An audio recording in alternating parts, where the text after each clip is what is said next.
c'est que le monde noir est sur des terres dont la valeur au niveau du sous-sol dépasse l'entendement. On parle même de scandale financier, économique. Et une petite jalousie, on sent qu'il y a une petite jalousie. Non, c'est-à-dire que moi, je dirais qu'il faut faire preuve de volonté de puissance. Pourquoi ? Parce que il faut faire preuve de volonté de puissance parce que l'Europe n'a rien dans son sous-sol. C'est une confrérie de gens avec sous-sol vide. Le problème qu'on compte avec Poutine, c'est que Poutine, c'est le contraire. Donc ça veut dire que l'indice de corruption de la Russie à travers le monde, notamment les pays du Sud, ne peut pas être aussi élevé que ce qui se passe avec le conglomérat américano-européen. Parce que l'Amérique est dans le même problème. Donc ce qui veut dire que nous, qu'est-ce qu'on en a ciré du dirigeant français ? De toute façon, ils seront colonialistes. Parce que ils n'ont rien. Ils n'ont pas de gaz, ils n'ont pas d'uranium, ils n'ont pas d'essence, ils n'ont rien. C'est-à-dire que vous avez des gens qui fonctionnent avec M. Smith et Wesson et qui vivent au-dessus de leurs moyens en pensant qu'il y aura toujours à côté d'eux M. Smith et Wesson. Un jour, il y aura un M. Smith et Wesson africain. Et je pense que le Mali, c'est ce qu'il est en train de montrer comme exemple. C'est-à-dire que tout autant que tu crois que ton ennemi est faible, lui, il réfléchit. Et il regarde le terrain géopolitique parce qu'au départ, c'est une affaire d'alliés. Et lorsqu'on vient dire la Chine vient en Afrique, excusez-moi, l'Afrique aujourd'hui réfléchit. Le niveau de formation, de compétences du monde panafricain, c'est pas ce qui se passait avant. Ça veut dire qu'aujourd'hui, je l'ai toujours dit, on ne veut pas être aimé. Est-ce qu'on comprend ça ? On veut être respecté. L'amour, il est trop tard. Après tout ce qui s'est passé, l'amour, on n'en veut pas. Mais par contre, nous devons créer les conditions du respect, à commencer par le respect de nous-mêmes. C'est ça les enjeux. Donc quand on parle des médias, il faut qu'on ait nos propres médias. Et c'est ça qui est en train de se passer.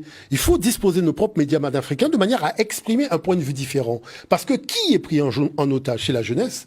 On lui donne seulement le point de vue de l'économie néolibérale, mais on ne lui montre pas les effets que crée cette économie néolibérale chez lui.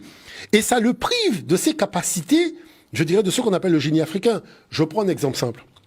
Vous voulez aujourd'hui témoigner de la capacité des jeunes de la Guadeloupe de créer. On dit, OK, on va faire un musée. Mais qu'est-ce qu'on va mettre dedans ?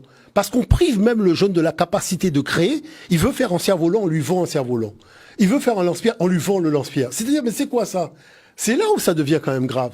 Parce que dans la faculté que nous avons de faire, il y a quand même une dimension culturelle qui est une transmission d'héritage venant des aînés.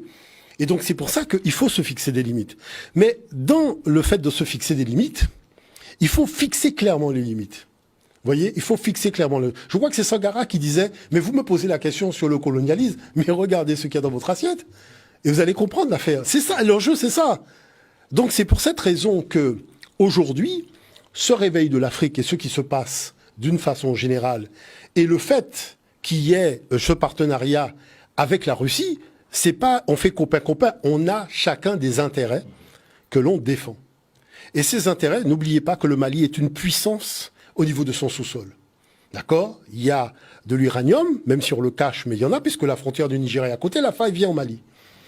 Il y a de l'or, il y a du thorium, il y a bauxite pour faire de l'aluminium. C'est-à-dire que c'est un sous-sol qui est relativement riche, qui a une... J'avais montré les blocs d'ailleurs à un moment dans une émission, les blocs du sous-sol malien. Mais la chose, c'est qu'aujourd'hui, il se passe quelque chose de totalement différent. C'est que premièrement, les militaires qui étaient toujours au service du gouvernement contre le peuple, défendent les intérêts du peuple. Là, c'est quand même quelque chose de relativement fort. Et ils se mettent dans une position de plus en plus dans la défense des intérêts du pays. Quand ils disent, par exemple, que à partir de maintenant, aucune matière première ne sortira de notre pays sans être raffinée, sans être transformée. Ce qui rajoute de la valeur ajoutée. Parce que, je vais vous dire une chose. Quand les Zemmour et compagnie disent qu'il y a une immigration qui va envahir la France, ou que M. Sarkozy dise qu'à cause de la natalité, on va se retrouver avec plus d'Africains ou de Noirs, on va être envahi, c'est le grand emplacement et compagnie. Mais qui a organisé ça à grande échelle ?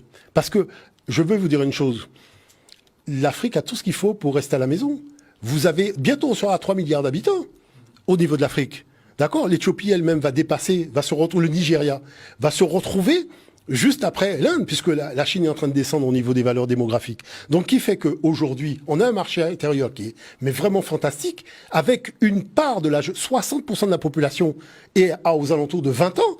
ce qui n'est pas le cas en Europe, puisque la population est vieillissante. Ça veut dire qu'en termes de marché et de potentiel pour nous réaliser, avec nos savoir-faire endogènes, on a de quoi faire. Mais c'est-à-dire que vous avez affaire à des gens qui sont des justes boutistes. C'est là où le truc est fort. C'est-à-dire c'est des justes boutistes qui veulent tout. Ah ben, on a découvert une chose. La question, c'était comment les arrêter. Oh ben, on a vu qu'il y a quelqu'un, en tout cas, qui les a arrêtés. Voilà, c'est tout. On a vu que c'était possible. C'est-à-dire, il y a quelqu'un qui s'est levé, qui a dit, bon, maintenant, stop. Et c'est là où la donne, elle est en train de changer. Pourquoi la donne, elle est en train de changer? Parce que l'or, parce que vous savez, maintenant, les langues se délient. On dit, oui, Kadhafi, son erreur, c'était de vouloir créer une monnaie indexée sur l'or. Mais avec tout ce qui s'est passé, on voit bien que la stratégie au niveau de la Russie, au niveau de la Chine et l'Inde, c'est de repartir sur une monnaie qui sera indexée sur l'or. Vous savez très bien que ça va déstabiliser les marchés en avantage pour la partie asiatique du monde, tout simplement parce que, je dirais, de l'autre côté, c'est des papiers qui ne sont plus assujettis. Mais qui alors? Est-ce que vous comprenez l'affaire? Qui détient les gisements d'or? D'accord? N'oubliez pas que le Mali, c'est 50 000 tonnes d'or par an. D'accord? Ah, mais mon cher ami, donc voilà pourquoi, de toute façon, l'Afrique, comme elle se retrouve au centre de l'échiquier, il n'est pas question que quelqu'un d'autre déplace notre pion à notre place. Vous comprenez ce que je veux dire par là? Eh bien, voilà pourquoi je dis, le panafricanisme, c'est quelque chose de beau. C'est le seul mouvement qui revendique ce qu'il a chez lui et qui ne s'intéresse pas de ce que le voisin a chez lui. Vous comprenez ce que je veux dire par là? Parce que les gens se réunissent pour venir voler les choses en Afrique, machin. Mais nous, quand on se réunit, c'est défendre ce que nous avons chez nous. Nous n'avons aucune vue sur ce qu'il y a à l'extérieur, ce qu'il y a en Europe et compagnie. Ça ne nous intéresse pas. Nous sommes dans la défense de nos intérêts. Donc c'est là où on ne peut pas taxer les gens d'être soit subvertifs et autres. C'est ce que je disais d'ailleurs à un élu dans le sud de la France. Je disais que chercher dans l'histoire, quand est-ce que des rois africains se sont réunis pour aller voler un truc en Europe? Est-ce que l'intention, c'est de déboulonner la tour Eiffel pour l'installer à Ouagadougou? Vous comprenez ce que je veux dire par là? Et la chose, c'est qu'aujourd'hui, il faut que cette jeunesse comprenne qu'on est dans une redistribution des cartes et que peut-être qu'elle a manqué d'informations, mais il faut qu'elle se rapproche des médias africains pour comprendre les vrais enjeux.